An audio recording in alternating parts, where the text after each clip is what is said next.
Hello and welcome to United Learning's Walking Talking Mock for GCSE Mathematics. This is the November 2021 series, and in this video we will be looking at Higher Paper 1. This is the non-calculator paper, and we will be going through questions 8 to 21. The first 7 questions of this paper have been covered in the crossover version of this video. On your screen now, you will see a copy of the higher tier formula sheet. Remember, you will have this exam aid with you for each of your maths exams. And when we go through this paper today, if we have to use any of the information provided on this exam aid, we will make that very clear when we work through the question. So question 8 says, solve x squared is equal to 5x plus 24. Now, you are probably most used to seeing a quadratic in the form of ax squared plus bx plus c is equal to 0. So what we're going to do is we're going to rearrange this equation to get it into that form. So we're going to have x squared minus 5x minus 24 is equal to 0. So all I've done there is subtract 5x and 24 from both sides. So now we have a quadratic in the form of ax squared plus bx plus c is equal to 0, and that's going to be much easier to factorise and then go on to solve. So a reminder, when we are trying to factorise a quadratic, we're looking for two numbers that multiply to make our c value, in this case negative 24, and two values that add to make our b value, in this case minus 5. So two numbers that multiply together to make negative 24 and add to make negative 5. Now those numbers are going to be negative 8 and positive 3, because negative 8 multiplied by 3 gives us negative 24, and negative 8 plus 3 is equal to negative 5. So we can now rewrite this equation as x minus 8 multiplied by x plus 3 is equal to 0. But importantly, the command word in this question is to solve. So at this stage, we have not yet completed the question. So either x minus 8 is equal to 0, in which case x is equal to 8, or x plus 3 is equal to 0, in which case x is equal to negative 3. So there are our two solutions, x equals 8 or x is equal to negative 3. Question 9a. Write down the value of 7 to the power of 0. Well, hopefully we can recall that any number to the power of 0 is equal to 1. Question B. Find the value of 3 multiplied by 3 to the power of 6 multiplied by 3 to the power of negative 6. Now remember that 3 on its own is the same as 3 to the power of 1, and we're multiplying that by 3 to the power of 6 and multiplying that by 3 to the power of negative 6. Here we're going to be adding the powers, so it's 1 plus 6 plus negative 6. Well, hopefully you've spotted that 6 add negative 6 is equal to 0. So when we add those three indices together, we have 1, and this is equal to 3 to the power of 1, and the value of 3 to the power of 1 is 3. On to question 9c now, which says find the value of 2 to the power of negative 4. So 2 to the power of negative 4 is equal to 1 over 2 to the power of 4. Now that is 1 over 2 multiplied by 2 multiplied by 2 multiplied by 2. 2 times 2 is 4, times 2 is 8, times 2 is 16, giving us an answer of 1 over 16. Part D then says find the value of 27 to the power of a third. Hopefully you can recall that the power of a third means we need to cube root our base number, which here is 27. So 27 to the power of a third is equal to the cube root of 27, and that is equal to 3. Question 10. The diagram shows a shape made from 6 identical squares. The total area of the shape is 5,406 centimetres squared. Part A asks us to find an estimate for the length of one side of each square and give your answer correct to the nearest whole number. So the key word in this question is estimate. When we are asked to estimate, we know that that is an indication that we need to do some rounding. We're told that the area of the total area of the shape is 5,406 centimetres squared. So we're going to say that the total area is approximately equal to 5,400 centimetres squared. Because we have 6 identical squares, we can then say that the area of each square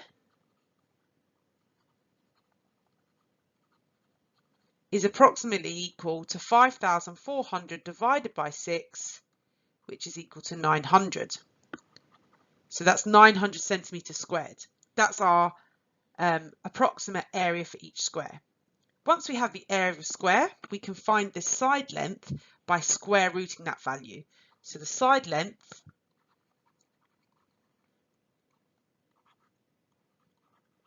will be approximately equal to the square root of 900, which is equal to 30. So that's 30 centimetres.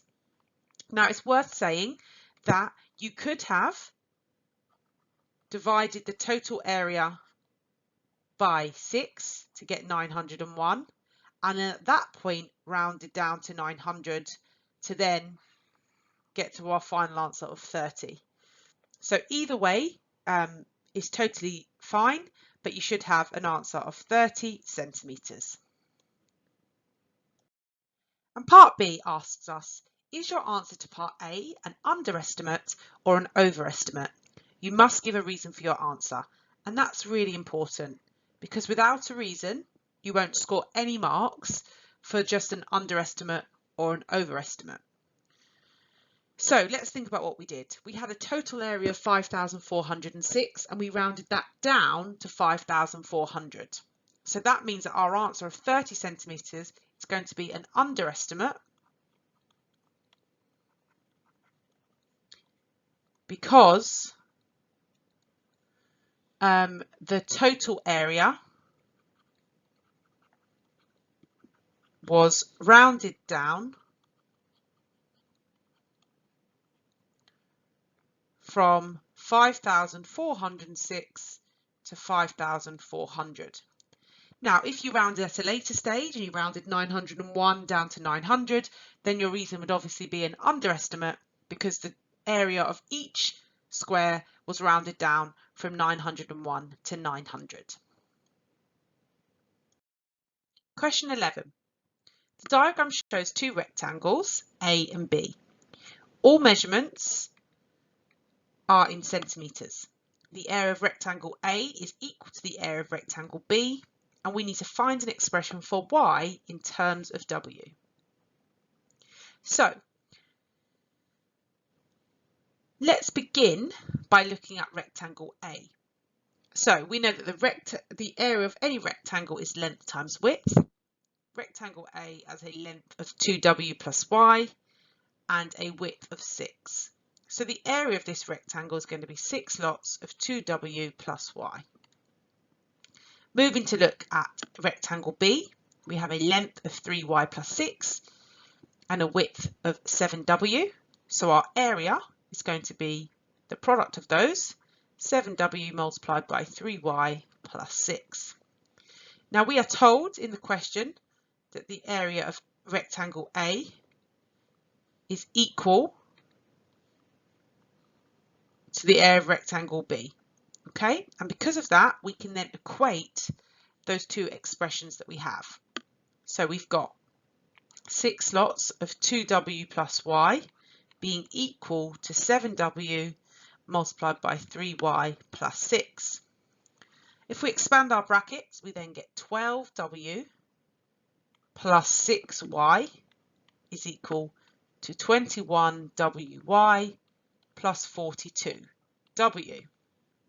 We're now going to rearrange this so that we have our y's on the same side. So we're going to subtract 21yw from both sides and then subtract 12w from both sides.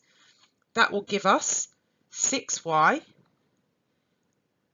minus 21yw is equal to 42w minus 12w.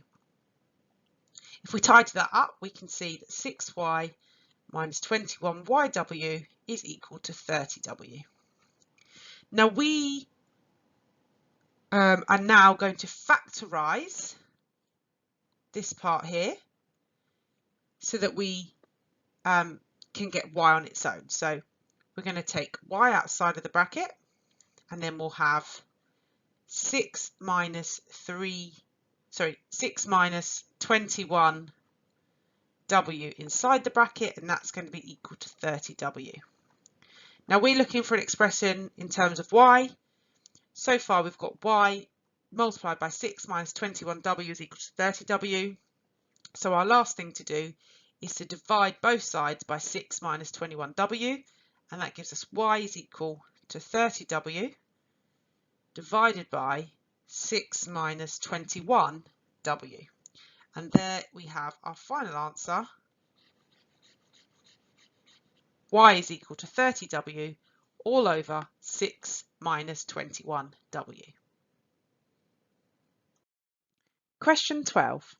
The cumulative frequency table gives information about the heights in centimetres of 40 plants. On the grid, draw a cumulative frequency graph for this information. So for part A, we're going to plot this information on our graph. Now the key thing to remember with a cumulative frequency graph is that we're always plotting the end of the interval against the cumulative frequency value. So our first point is going to be 5, 4. So 5 on your x-axis and 4 on your y-axis. Our second point is going to be 10, 11, followed by 15, 24, 20, 34, 25, 38, and 30, 40.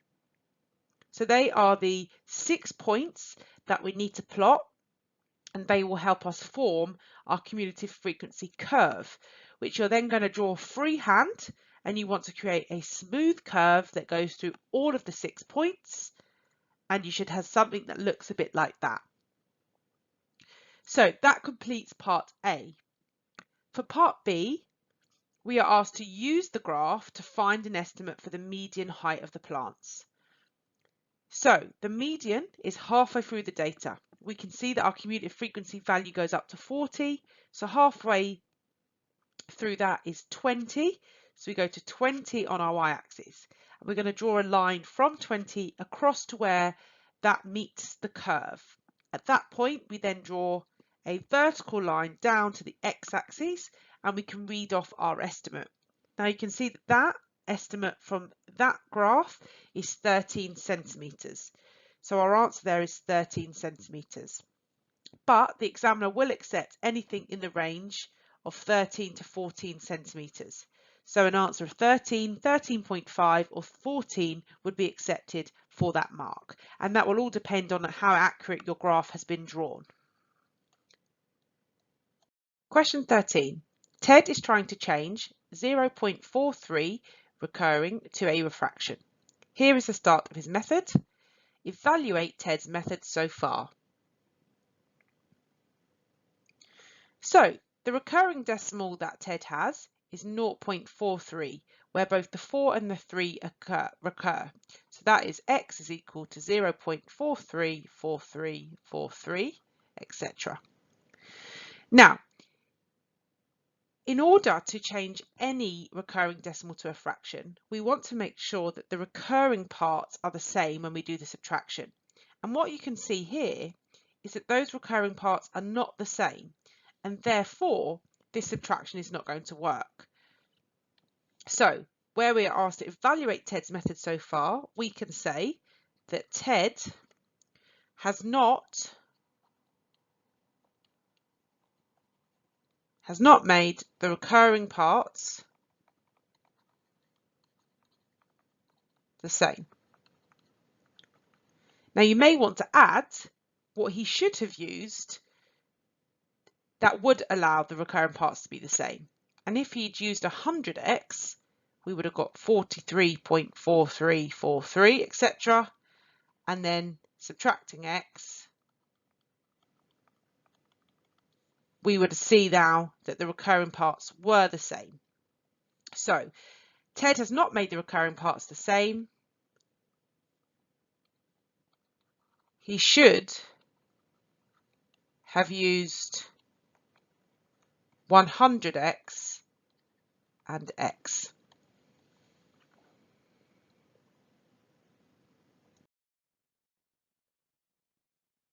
Question 14. Here is a shape with all its measurements in centimetres. The area of the shape is a centimetre squared. Show that a is equal to 2x squared plus 24x plus 46. So here you can see that we have a compound shape and that we have two sides where we haven't been given its measurements. So let's start by working out what those missing lengths are going to be. So let's have a look first of all at this length here. Well, we know that that length plus x plus 1 is going to be equal to 2x plus 6. So that missing measurement must be x plus 5. So let's label that on there first of all. So this missing side is x plus 5 because x plus 5 plus x plus 1 gives us 2x plus 6. Let's look at the next missing side now. We know that this side here, 4, and this missing side here must be equal to x plus 11. That means that the missing side is going to be x plus 11 take away 4, which is equal to x plus 7. Now this means that whichever way we split up our two rectangles to find the area, we'll have all of the information that we need. So I'm going to split it here.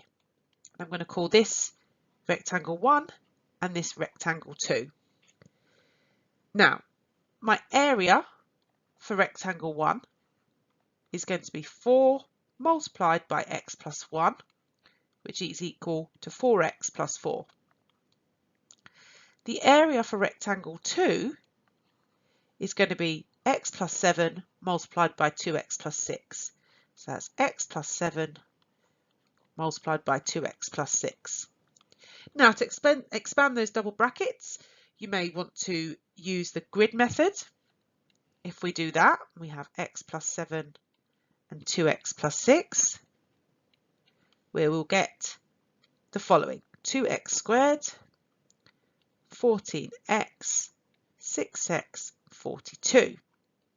So when we put that all together, that's 2x squared, 14x add 6x is 20x, so that's 2x squared plus 20x plus 42. So area 1 is 4x plus 4, and area 2 is 2x squared plus 20x plus 24. That means our total area is going to be equal to 2x squared plus 20x plus 42 plus 4x plus 4. So this was the area of rectangle 2 and this was the area of rectangle 1. And when we put that all together, we get 2x squared plus 24x plus 46. And that, you'll see, is the same as what we were asked to show. So the area we have shown is equal to 2x squared plus 24x plus 46. Question 15.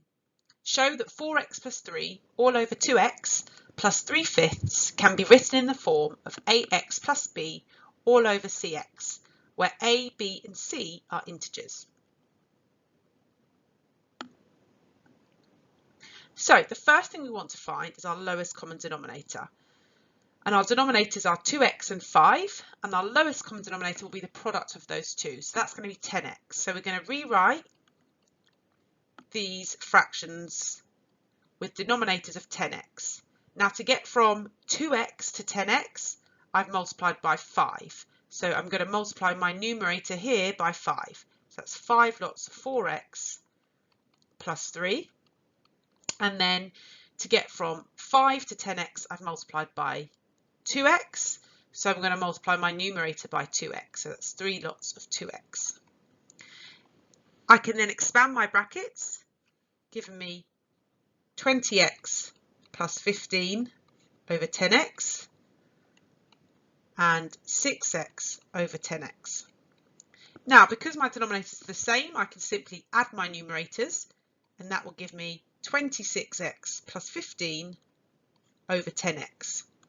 And now we need to check that our answer is in the form that we've been asked to provide, which is ax plus b plus cx. And you can see that we have that. Our coefficient of x, or a, is 26, b is 15, and c is 10. So our final answer there, 26x plus 15 all over 10x. Question 16. There are only 3 red counters and 5 yellow counters in a bag. Jude takes at random 3 counters from the bag. Work out the probability that he takes exactly 1 red counter. So the first thing we want to do is write down the probability of a red counter and the probability of a yellow counter. Now, there are 3 red and 5 yellow. That means there's a total of 8. So the probability of getting a red one is 3 out of 8, and the probability of getting a yellow one is 5 out of 8. Now we want the probability that he takes exactly 1 red when he takes 3 from the bag. Now we are not told that the counters are put back, so this is probability without replacement. Okay, so the counters are not being replaced once they are removed from the bag. So exactly 1 red counter can be achieved in 3 ways. Either the first one is red, the second is yellow, and the third is yellow. Or the first is yellow, the second is red, and the third is yellow. Or the first and second are yellow, and the third are red. So we now need to calculate the probability of these 3 scenarios. So let's say we're going to begin by looking at the first one, which is red, yellow, yellow. Now we know the probability of getting a red counter is 3 over 8. To then get a yellow counter, remember, because we are not replacing them, there are now only 7 counters in the bag. Of those 7, 5 of them are still yellow. And then to get the third one, remember, we've got 1 less counter again, so there's 6. And because 1 yellow has already been taken out, there are now 4 yellows. So the probability of getting red, yellow, yellow is 3 over 8 multiplied by 5 over 7 multiplied by 4 over 6. Okay, so we're going to do 3 times 5 times 4, which is 60. And then 8 multiplied by 7 multiplied by 6, which is 336. Now we can simplify that fraction to 5 over 28. Now let's have a look at the other options. So yellow, red, yellow. So to get a yellow first is going to be 5 over 8. To then get a red will be 3 out of 7. To get a yellow again will be 4 out of 6. That again gives us 60 over 336, which we simplify to 5 over 28. Last option is yellow, yellow, red. Well, to get a yellow counter first, we know is 5 over 8. To then get another yellow would be 4 over 7. And then to get a red is going to be 3 out of 6. We do those multiplications, and again 60 over 336, which is equal to 5 over 28. So we are either going to get red, yellow, yellow, or yellow, red, yellow, or yellow, yellow, red, which means we are going to add these three probabilities together, because it's this, or this, or this. And that gives us a total of 15 out of 28.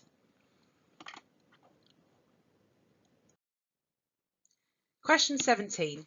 On the grid, show by shading the region that satisfies all of these inequalities. 2y plus 4 is less than x is less than 3, and y is less than 6 minus 3x. Label the region R. Let's begin by looking at the most straightforward of these inequalities, which is x is less than 3. Now, we all know that the line x equals 3 is a vertical line through 3 on our x-axis.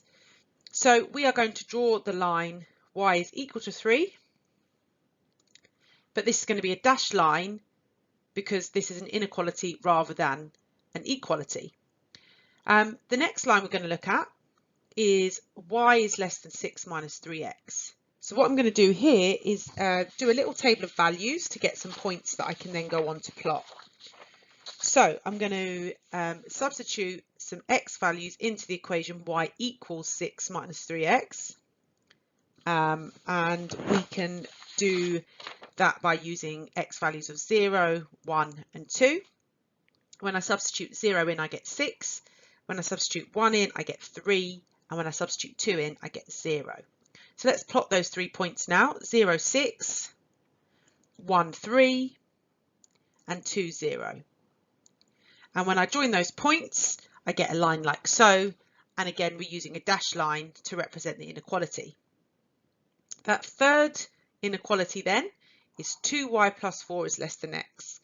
And we're going to rewrite that as y is less than x minus 4 over 2.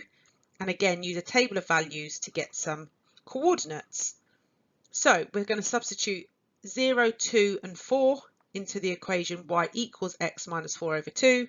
And we get minus 2 when we substitute 0 in, minus 1 when we substitute 2 in, and 0 when we substitute 4 in. So that gives us 3 coordinates, 0, negative 2, 2, negative 1, and 4, 0. And there we have our line, again dashed to represent the fact that it's an inequality. We now need to label the region R, which is satisfying all of these 3 inequalities. So we want to be to the left of the green line, to the left of the orange line, and below the blue line. So our region is going to be this one here. Okay, so there is our region, and you can always check that region by taking a coordinate like so. Let's take this one here. This is negative 4, negative 5. Substitute that into those inequalities and check that that region is correct. Question 18. Here is a trapezium ABCD. The area of the trapezium is 66 centimeters squared. The length of AB to the length of CD is 2 to 3. Find the length of AB. So the fact that we are told the area of the trapezium is 66 centimeters squared is an indication that we're going to use our formula for the area of a trapezium, which is provided on our formula sheet. You can see I've added this to the top of the screen now. So the area of the trapezium is half A plus B multiplied by H. So we know that half of A plus B multiplied by H is equal to 66. Now we don't have at the moment a height for our trapezium, but it is one that we can find out. And here you can see I've created a triangle where we have a hypotenuse of 6 centimeters and an angle of 30 degrees. So we're going to use SOHCAHTOA here, some right angle trigonometry, to find the height of our trapezium. So this is our hypotenuse, this is our opposite, and this is our adjacent.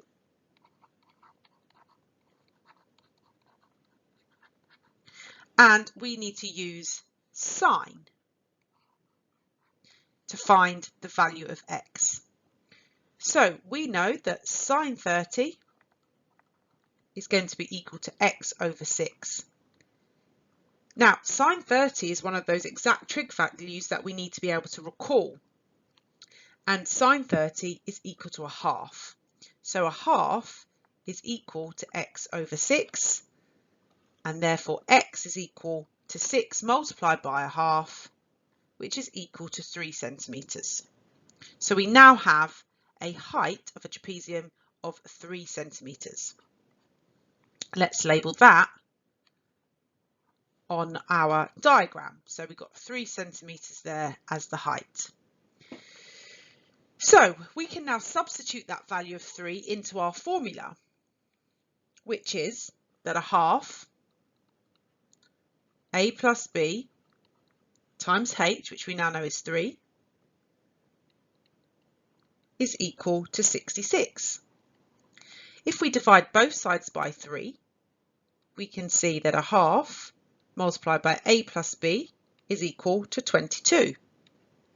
And therefore a plus b is equal to 44. All we've done there is multiply both sides by 2. Now, a plus b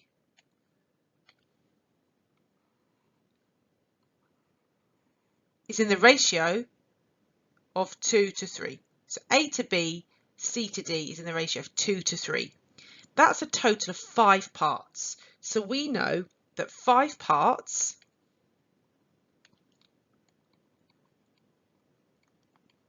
is 44 centimetres. And therefore that 1 part is going to be 44 divided by 5, which is 8.8 centimetres. AB, therefore, is going to be 2 lots of 8.8, which is equal to 17.6 centimetres. So there is our length for AB, 17.6 centimetres. Question 19. Show that 8 plus root 12 all over 5 plus root 3 can be written in the form of a plus root 3 all over b, where a and b are integers. Now, we're going to have to rationalise the denominator here, but before we do that, let's have a look at root 12, because this is not in its simplest form. Root 12 can be written as root 4 times 3 and then 2 root 3. So we can then rewrite this fraction as 8 plus 2 root 3 all over 5 plus root 3. We now need to rationalise the denominator, and we're going to do that by multiplying by the conjugate pair of 5 plus root 3, which is 5 minus root 3. So we're going to multiply both the numerator and the denominator by that. And when we do that, we get 34 plus 2 root 3 over 22. Now, hopefully what you can see is that 34, 2 and 22 are all multiples of 2. So we can simplify this to 17 plus root 3 over 11. And here you'll see we have the correct form of a plus root 3 all over b.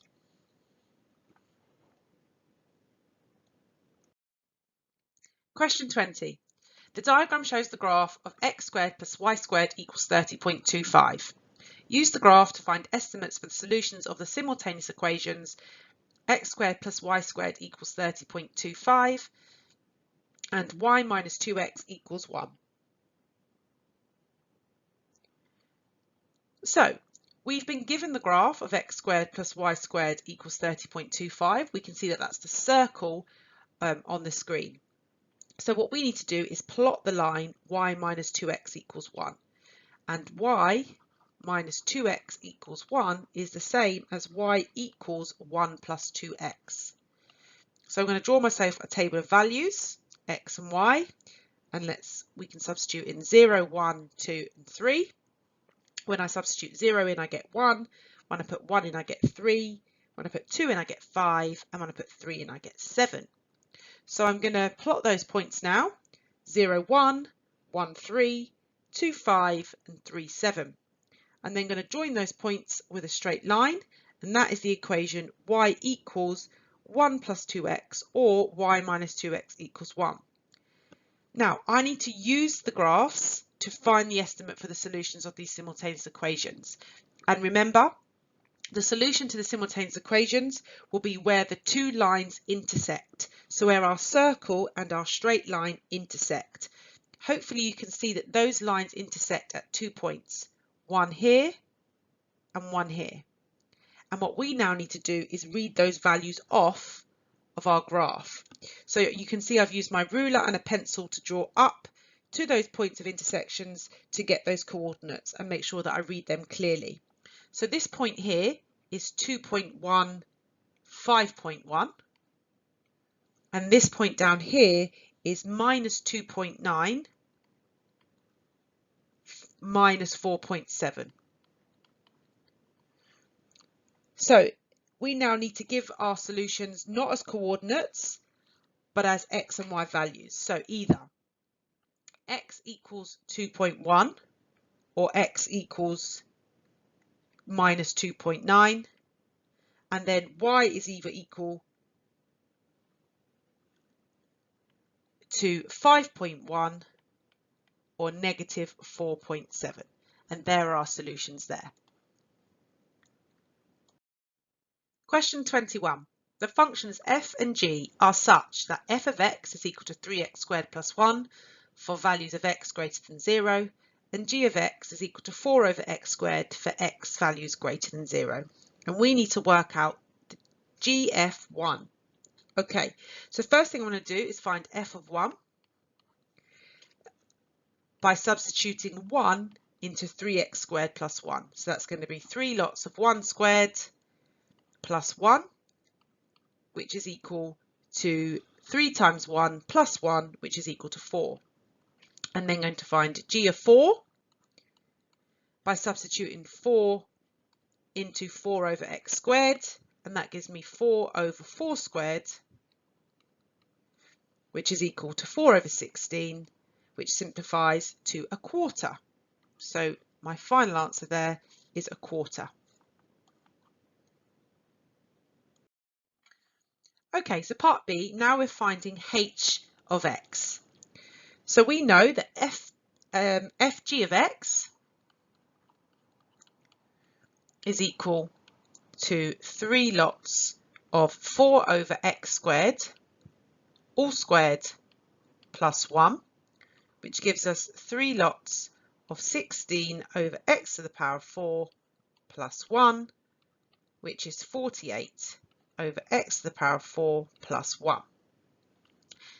If we say y is equal to 48 over x to the power of 4 plus 1, then x is equal to 48 over y to the power of 4 plus 1. Rearranging this, we get x minus 1 is equal to 48 over y to the power of 4, and y to the power of 4 multiplied by x minus 1 is equal to 48. We can then divide both sides by x minus 1 to get y to the power of 4 is equal to 48 over x minus 1, and then y is equal to the 4th root of 48 over x minus 1. Now we of course want this in the form of h, so our final answer is h of x equals the 4th root of 48 all over x minus 1.